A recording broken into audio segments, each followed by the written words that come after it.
We continue with good morning. Good We continue with morning. business forms of partnership. In the last class, we talked about sole trader. Today, we're going to talk about partnership. When we talk about partnership, it means it's not more a sole trader. It means the sole trader has added added more individuals to the group. So it's not just one individual running the business. So it means he or she has involved others. That is why it is called partnership. Do you get what partnership is here? Before now, we talked about an individual having his own business and controlling his or her own business.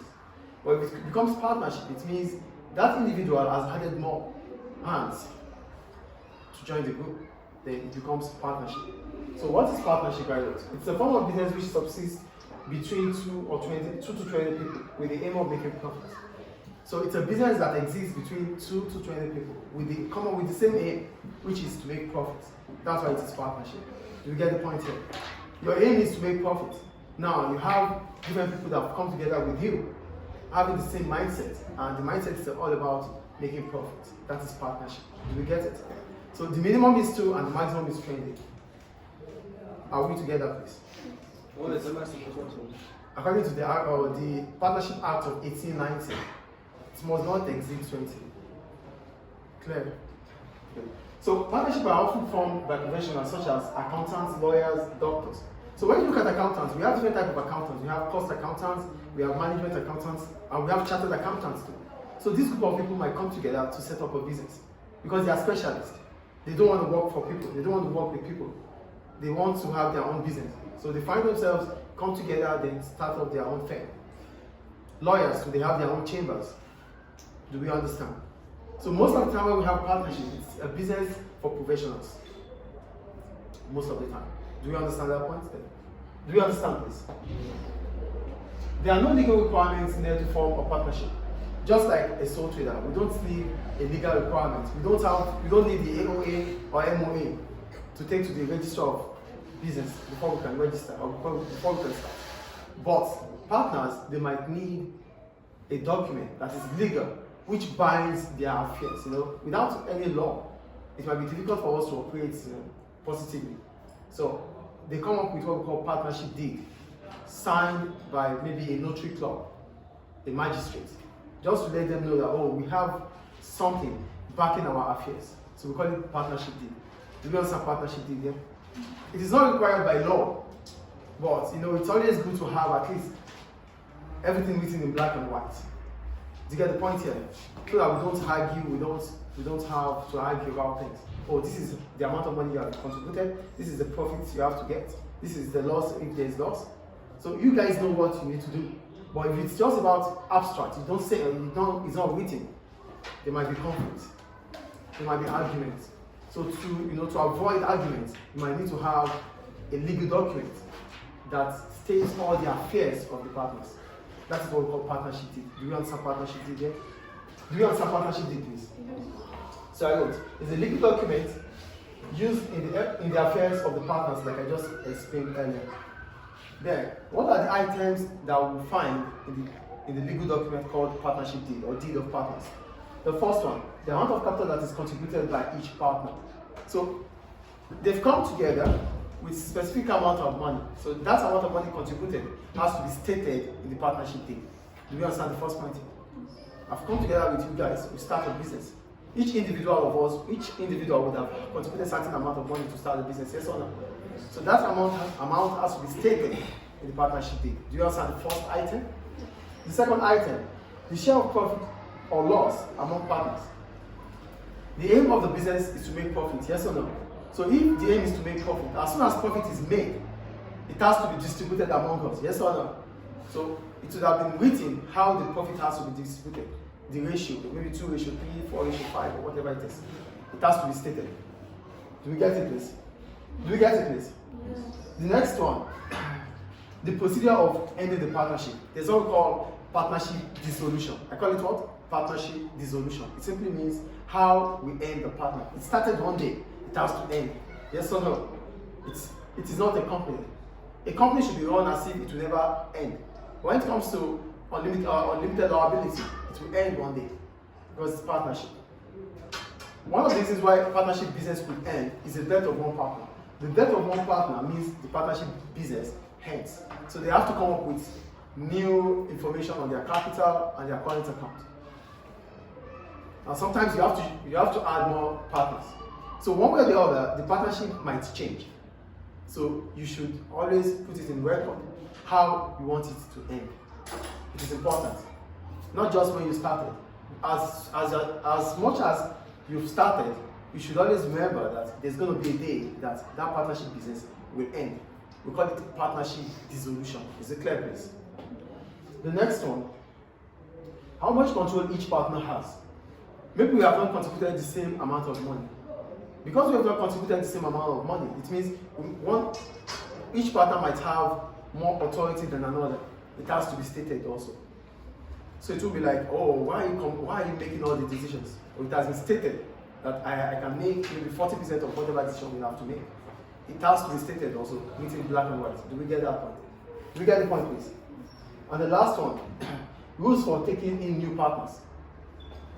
In as much as you are now up to 20, if you are just still 4, 5, 6, then you can still add up more partners, isn't it? So, isn't it, please? In the course of you adding more partners, it has to be stated how you should, the procedure of adding new partner, it has to be stated also. Do we get the point, please? Do we get it, please? Do we get it, please? Yes. Great. So we go to the advantages of having a partnership or benefits of being in a partnership. The first one, it is easy to set up as there's no legal requirements. It's just like the sole trader. We can just come together in this room and start up a business, partnership business. We can set it up without even involving government. That's why it is easy to set up. You get the first one, please. The second one, partners can specialize in their area of expertise, and this increases productivity and effectiveness. You know, as a lawyer, you have maybe you're a property lawyer, maybe you are a Sharia lawyer, maybe you are a finance lawyer. So they are different professionals, but they are coming together to set up that chamber. So which means each individual will have his or her own expertise, and that would, you know, increase the volume of clients the business would have. Do you get the point here? Unlike as a sole trader, the only expertise you have is your own. There's no combined effort. But here there are combined efforts, which would move the partnership business forward. Do you get the point, please?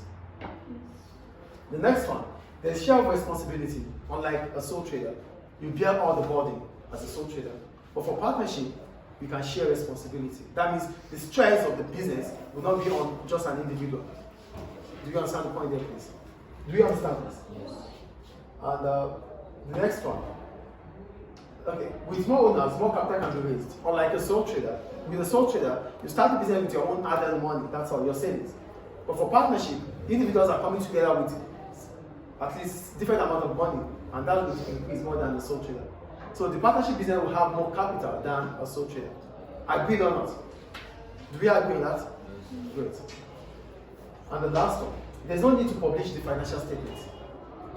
There's no obligation for you to publish your financial statements. So which means whatever you do as a partner, your figures, your facts can be kept all by yourselves. You don't have to show the public. Is it clear? So what are the problems we could encounter if you are starting up a partnership business? The first one, partners have unlimited liability, just the same as a sole trader. For partners, the debt of the partner could be transferred to the personal wealth of the business. So if the business is owing some financial institutions, if the business is unable to pay back, the partners have to pay with their own personal wealth.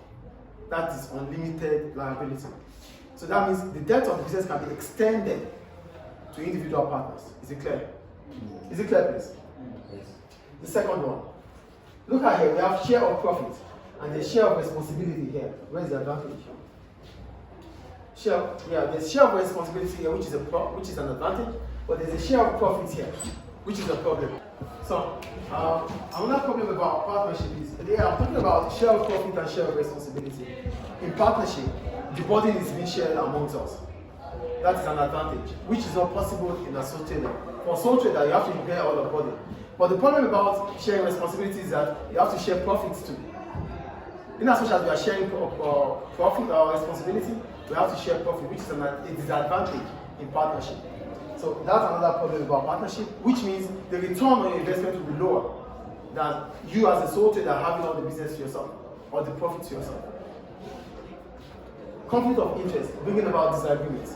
Because we are individuals, there's dynamism, we are different, we have different interests. For the fact that we set up the business doesn't mean we are the same, we have the same mindset. My interest might not be the same as your interest.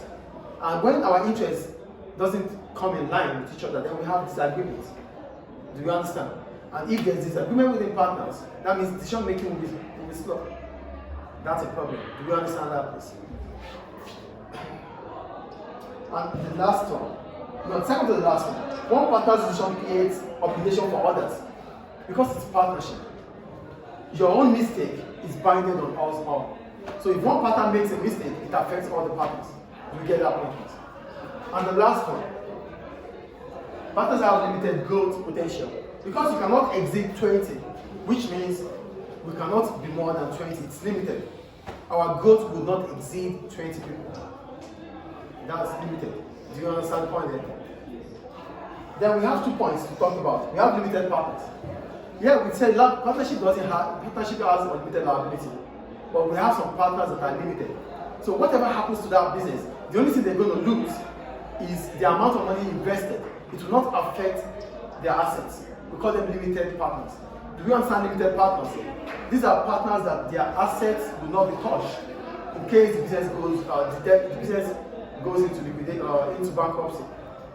And the last one is the sleeping partner. We call them sleeping partner or dormant partner because these partners they only contribute amount of money into the business without being active in the business. Do you understand? No, they put money into the business, they get the profit, but they are not participating. We call them dormant partner or sleeping partner. Yeah, they contribute money, that's all. Stop that, please.